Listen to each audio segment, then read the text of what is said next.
कि आप इस खास मेहमान की खास मेहमान नवाजी तालियों के शोर और जबरदस्त गड़गड़ाहट के साथ करेंगे। यकीनन जगदीप प्रधान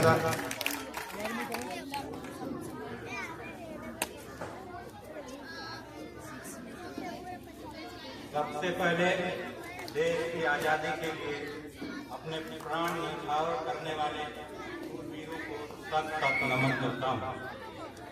स्वाधीनता दिवस समारोह में उपस्थित गांव के मैनेजमेंट कमेटी, प्रिंसिपल, राष्ट्र शक्ति, आदरणीय बुजुर्गों और प्यारे बच्चों का स्वागत करता हूँ। आज का दिन वो दिन है जब भारत अपने खोए हुए अस्तित्व और सम्मान को फिर से पा सकता है।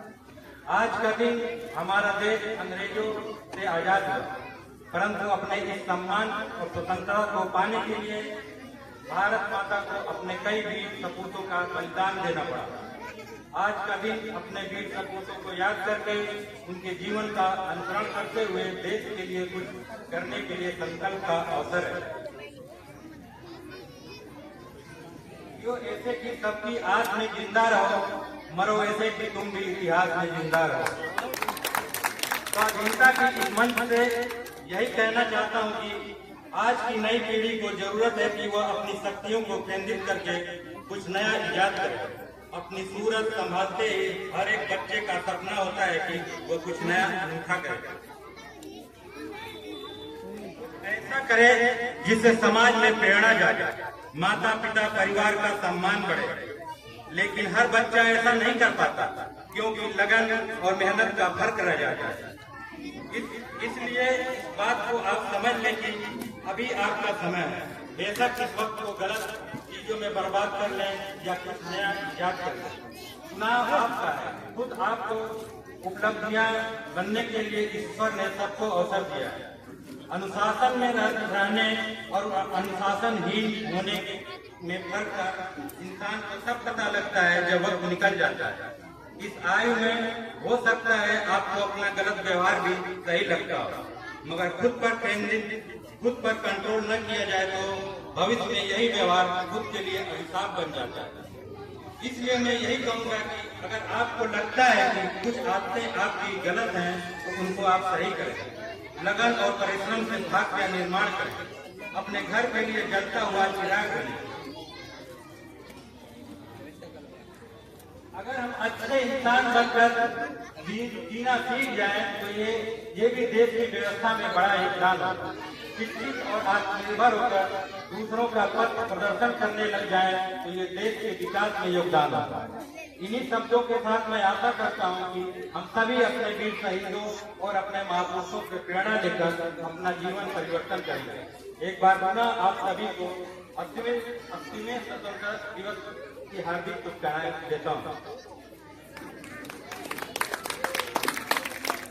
आज मैं आपके सामने एक ऐसे विषय पर अपनी बात रखने आया हूँ जो हमारे हर घर से जुड़ा हुआ है। यह विषय है छोटे बच्चों के हाथ में मोबाइल और हमारे बच्चों का भविष्य। आज मोबाइल हमारी जिंदगी का महत्वपूर्ण हिस्सा बन चुका है।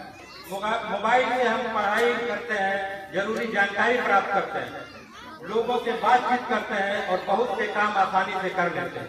इसलिए मोबाइल अपने आप में बुरी चीज भी नहीं है, लेकिन सवाल यह है कि क्या छोटे बच्चों को जरूरत से ज्यादा मोबाइल देना चाहिए?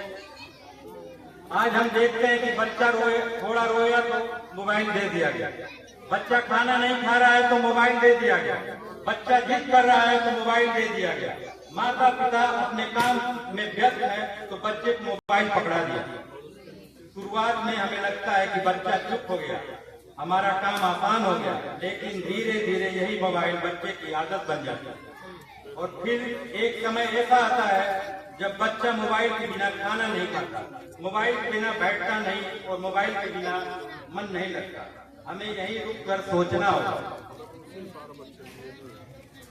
हम अपने बच्चों को मोबाइल तो दे रहे हैं, लेकिन क्या हम उन्हें अपना पर्याप्त समय दे रहे हैं? हम उन्हें स्क्रीन तो दे रहे हैं, लेकिन क्या हम उन्हें किताब दे रहे हैं? हम उन्हें वीडियो को दिखा रहे हैं, लेकिन क्या हम उनके साथ बैठकर बातचीत कर रहे हैं? हम उनके मोबाइल पर खेल को दे रहे हैं, लेकिन क्या हम उन्हें मैदान में खेलने के लिए भेज रहे हैं? माता पिता याद रखिए, बच्चे का बचपन बहुत ही कीमती होता है, यह समय वापस नहीं आता। एक बच्चा जब छोटा होता है तब उसे सबसे ज्यादा जरूरत होती है अपने माता पिता से प्यार, बातचीत, मार्गदर्शन और अच्छे संस्कारों की। उसे यह नहीं चाहिए कि हर बार उसके रोने पर मोबाइल उसके हाथ में रख दिया जाए। उसे चाहिए कि कोई उसके पास बैठ के उससे पूछे, बेटा आज स्कूल में क्या हुआ, बेटा आज तुमने क्या नया सीखा, चलो बेटा आज हम साथ में खेलते हैं। यकीन मानिए बच्चे को आपके महंगे मोबाइल से ज्यादा आपके कुछ मिनटों का प्यार याद रहेगा। आज हमें अपने बच्चों के लिए छोटा सा बदलाव करना होगा।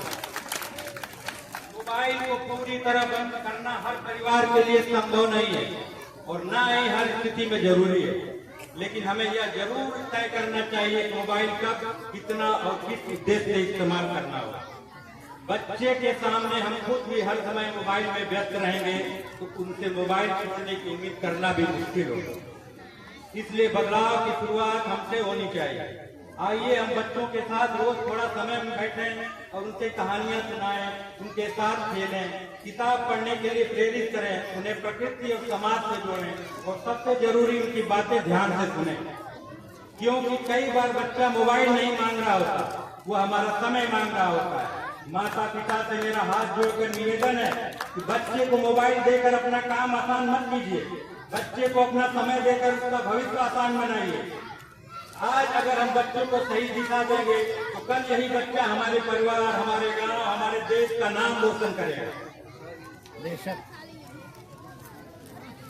हमें यह भी समझना होगा कि बच्चों को सिर्फ पढ़ाई में आगे बढ़ाना ही पर्याप्त नहीं है, हमें उन्हें अच्छे संस्कार, अच्छे अनुशासन, मेहनत, अंत में